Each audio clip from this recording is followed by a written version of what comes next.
Let's talk about NWA Power from September the 14th, 2021. So we start the show with a very friendly conversation between Nick Aldis and Trevor Murdoch, in which they give each other tons of credit for, world championships in Harley race. So Murdoch says that, hey, both of us were acting out of character. And he says that, Harley described to me what a champion is, and you check all the boxes. You let everyone know who you are and that you were the baddest guy. Harley would say you did a good job and that he respects Nick Aldis. And then Nick Aldis tells basically his life story, that he scraped 30 quid to come to Missouri. I have no idea what 30 quid.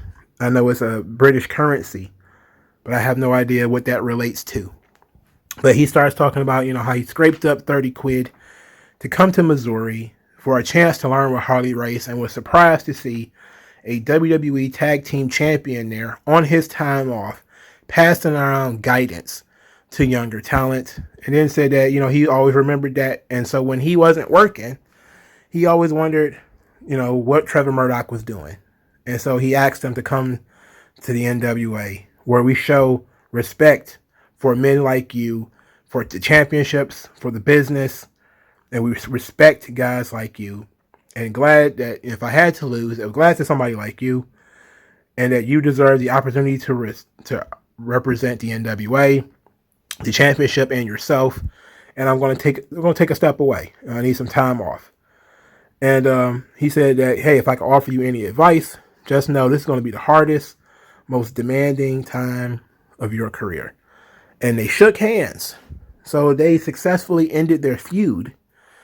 And you know what? I was okay with this. This was very Cody-ish, where, they do dastardly, evil, horrible things to one another. And then it's kind of like, we're good, right? Like, I beat the tar out of you, took your title, put you on the shelf, got you suspended and all that. But we're good at the end of all this, right? And Trevor Murdoch, of course, is being a babyface. So he's kind of like, man, no big deal. I got him the championship. I'm champion now, so ain't no big deal, So this was good. This was good, actually. They're setting up for all this to make a triumphant, heroic babyface return in the future when somebody dastardly is beating on Trevor Murdoch and showing him ultimate disrespect. Then Nick Aldis would be there to help him. So good. The first match, El Rudo and Jamie Stanley versus JR, Kratos, and Aaron Stevens. Kratos and Stevens win with, I think, a suplex, like a regular stalling vertical suplex. Sometimes you can be a little too simplistic. During the match, Kratos was giving Stevens a hard time, trying to fire him up. Stevens was being very lethargic. After the match, Kratos actually talked, which I think was one of the few times I've ever heard Kratos speak. And he says that everyone expected them to break up. Everybody expected they would go their own way once they lost the tag team titles. He said, I believe in loyalty and brotherhood, and that we will always have each other's back. And that when you called me and asked me to be your tag team partner, I accepted because I saw something in you. And I still see something in you. That you are a general. You have the ability to guide talent, but I sense some insecurities. That you don't really like yourself, but there's a killer inside of you. He says conflict delayed is conflict multiplied. You need to let that killer out. You need to show what you can really do. And Aaron Stevens just kind of stood there all doughy, which he always is. And then says that, nobody's talked to him like that since Killer Kowalski. Now he's got some decisions to make.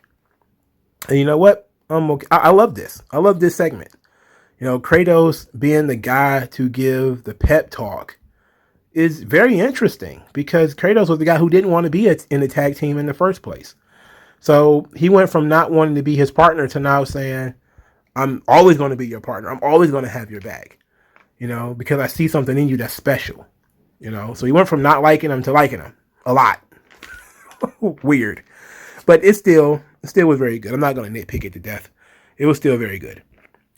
So Cowboy James Storm talks to this gigantic baguette known as Judas, who apparently says nothing, does nothing. He says that it's kind of like the Wild West around here, since everybody making their own matches and calling their own shots. How about the old cowboy James Storm call his own shot? Says we can have whatever kind of match you want to have, as long as you put your title shot on the line. Then Father James Mitchell says, nope, we're not doing that. We earned that, and we're going to focus on that. But if you want to get beat up by Judas, we can do that too. And they didn't agree on what kind of match or stipulations or anything like that. But it seems like James Storm is going to get his match, but he's not going to get the title shot on the line. That's something. That's very interesting. The next match was Paola Blaze versus Marty Bell. Melina was on commentary, and she talked about how she known Chris Adonis for 20 years, but she's not really a big fan of Camille. She liked Camille better when Camille didn't talk, and that's the barrier to her joining Strictly Business. She doesn't really like Camille.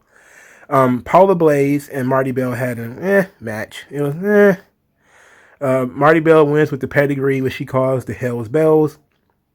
During this match, Genocide cheated and, tried to cheat anyway and tried to help Paula Blaze. And then Allison Kay, she's going by Allison Kay in NWA. She fought off Genocide in the weakest looking way in the world. She might as well just had a feather duster and chased her off with a feather duster. It was terrible. Like, if you saw those punches, it was like, Like, I don't expect you to go in there and just plow into her face or anything like that, but Genocide didn't put any urgency into getting away either. So it was just kind of like, it was just really terrible. Chasing her, and Genocide, barely even selling it. And then they just separated and it went to the other side of the ring. Oh, it was not good. It was not good. It wasn't good. After the match, Melina got assaulted by Camille from behind, just beat the dog shit out of her, which is pretty good because she was talking ish about Camille on commentary. So Camille came and said what's up, even though she attacked her from behind. Really good. So Pope, Kobe Carino, and JTG had a promo. I don't know why they were all together. May Valentine was like, I'm so happy to see you, Pope. I'm always so glad to hear. Which led Pope to talk. And Pope just talked. He didn't really have nothing to say. I see how you perk up when the Pope is standing around. I'm like, what? I know you're wondering, everybody wondering when Pope gonna cash in his opportunity. And Trevor Murdoch, I respect you. Trevor Murdoch, I know you know the Pope coming. But the word around is Pope coming. And Pope is coming. And I know that you know that Pope coming. I'm like, what? What is this motherfucker talking about? Like, bruh. Get to the point. Like, you said nothing. He talked for like 3 minutes and said nothing. I'm like, what? Get the hell out of here, Pope. Pope is hilarious, but you need to get the hell out. Kobe Carino said that the Hawks Fairy, or whatever the hell they call themselves, rubbed him the wrong way for talking about him and his dad. And now, randomly, he's partners with JTG in the tag team tournament. Like, is this Battle Bowl? And I didn't know anything about it. Like, did they just start picking tag teams out of a bucket? How does JTG and Kobe Carino, what do they even got in common that they're a tag team? How is that? How do we get there? And somebody please explain to me why Steve Carino's son from the side looks so much like Austin Aries. How did that happen? Like, when you look at Kobe Carino straight up, like face to face, he looks just like Steve. But soon as he turns his head to the side, I see nothing but Austin Aries. How can that be? Austin Aries and Steve Carino do not look that much alike. And for some reason, he manages to look like both of them at the same time. It's so weird. But this random tag team with him and JTG threw me for a loop. I was like, bruh, this whole seg, we could have done without it. JTG should be doing something else. I thought he was friends with Fred Roster. What happened to Fred Roster? What happened to the JTG Fred Rosser partnership? What happened to their storyline? It was literally last season that Fred Rosser cost JTG the national title when he threw in the towel. Why are we off that? That was good. Why are we not drilling that home? Why did that stop? Somebody explain this to me. Somebody who may know a little bit more about, is it that Fred Rosser decided he didn't want to work with the NWA anymore? Because I'm pretty sure he worked after that. Yeah, because he was in the Battle Royal and all that kind of stuff. I think he was on the pay-per-view. So what's going on, man? I don't know. I'm at a loss. I'm at a loss for words. This was stupid. Then when Chelsea Green and Kiera Hogan came out there, because it's not convoluted enough in the promo segment, and Chelsea Green is doing her Laurel Van Ness character from Impact, which means that she's crazy. Jesus Christ. She's asked about not winning the Burke. She says, "What do you mean I didn't win?" And she's screaming, and she's got her trophy from when she won at the I think it was at the Empower event. So she still got her trophy, and she's screaming about killing Camille. I think that's what she was screaming. That she's going to kill Camille. She was screaming off microphone. So she didn't have the mic. She was just yelling stuff and smiling. And I was just kind of like, another one. Man. She's another one who only knows one joke. I don't know. I'm surprised he didn't just revamp. She's probably going to bring it back to Impact too. And she's probably going to do it in Ring of Honor. And I just can't believe she went to Vince McMahon and probably pitched this idea, and it's probably it's half baked as hell. You know, that's stupid. So Kiera Hogan says she was definitely hurt about Mickie James. Mickie James was her idol. Mickie James was her everything. And what Mickie James said about her on commentary really hurt her feelings.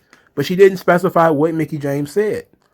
All Mickie James really said is that she's known Kiera Hogan since she was little, and yada, yada, yada. She didn't say, like, Kiera Hogan was trash or anything like that. She just said, like, I've known her for a long time, you know, such and such and such, and then we got this. Now Kiera Hogan's like, we need to have a conversation. I'm like, okay, I don't mind that. I don't mind that idea. I don't mind the Mickie James, Kiera Hogan program. That's fine. I just want to know how we got there. You know, like, fill in the blanks of what did Mickie James say that pissed you off so much. I don't know why it's a secret. Why is it a secret? I don't know. We got a triple threat match because William Patrick Corgan likes triple threat matches. Jordan Clearwater versus Cyan, aka the Masked Man, and Jeremiah Plunkett. Oh, whoa. In a number one contender for the television title match. Austin Idol punched Cyan in the head with a loaded fist, which allowed Clearwater to get the pin. The referee was distracted by Black G's. Jeremiah Plunkett was a non-entity in this match. And Tyrus was not happy with Jordan Clearwater because Jordan Clearwater wants to have a real match. And they're trying to set this whole thing up. This is supposed to be a big conspiracy to keep the title on Tyrus or keep the title in the family because they're all in cahoots. But Jordan Clearwater wants to have a real match with Tyrus. And Tyrus doesn't really want that. So at least this story makes sense. It makes sense what the worst possible character in the company. Not the worst. Because I don't know, that Judas, I think that we're still kind of on the ropes with him. But Tyrus, easily one of the worst wrestlers in the world. Easily. It's like trying to wrestle a bowling ball. Trying to wrestle Tyrus. He sells just like one. He just lays there. You probably hurt yourself more than you hurt him doing anything. It's sad. Sad as hell. So then the main event they kept saying it was a humiliation match. And then right before the main event, they tell us it's a slap fight. It's a slap fight between Jax, Dane, and Crimson. And I gotta tell you, bro, I was all fucking in on this. Because I legitimately thought that because slap fighting was becoming a thing, especially online, that I thought AEW would do it first. Because they're like the hipster wrestling promotion, right? and they get really into the weeds on some of the things that they're really into. And it seemed like a slap fight would be something that they would be 100% down for. So, but the NWA beat them to it. They're not going to have a wrestling match. They're going to have a slap fight. And so the way the slap fight works is you basically take turns slapping each other in the face. And, you know, there's a judge there. And if you get knocked unconscious or something like that, you lose. So that was the point of the game. You know, put your hands behind your back, take the slap in the face. Bang. They laid in a couple of them, Dane and Crimson. They laid in a couple of slaps. It was probably about 2 or 3 apiece. And then Dane threw a sucker punch. He went from hard open hand slaps to working punch. That was the only thing that kind of threw me for a loop. He went from hard, bang, open hand slap to now I'm going to throw a working punch.